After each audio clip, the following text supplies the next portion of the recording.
৮০-১৭৩ নম্বর বুথে সকাল সকাল ভোট প্রদান করলেন কালীগঞ্জ বিধানসভার উপনির্বাচনে বিজেপি প্রার্থী আশিস ঘোষ। ভোট দেওয়ার শেষে তিনি বলেন, এই উপনির্বাচনে তিনি আতঙ্কে রয়েছেন ছাপ্পা ভোট নিয়ে। তিনি চেষ্টা করবেন যাতে মানুষ সঠিকভাবে রায় দিতে পারে।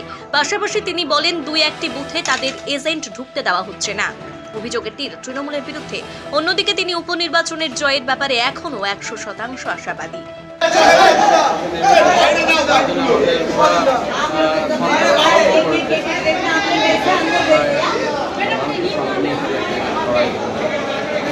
কোনো অপ্রীতিকর ঘটনার খবর এসছে?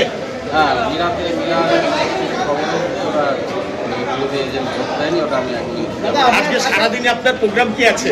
সারা কালীগঞ্জ বিধানসভাটাই আমার আপনার পাশে বুথেই ইভিএম খারাপ, এখনো পর্যন্ত মানুষ ভোট দিতে পারছে দেখুন, এটা তো এদের কালচার। এই যে আমাদের সকাল সকাল যে জনগণ স্বতঃস্ফূর্তভাবে ভোট দিতে বার হয়েছে, যার জন্য ওরা একটা পরিকল্পনা করে এই ইভিএমটা খারাপ করে রেখে যাতে জনগণ ক্ষিপ্ত হয়ে বাড়ি চলে যায়, সেই ভোটারগুলো আমাদের যাতে না আসে, সেটা আমরা দেখি।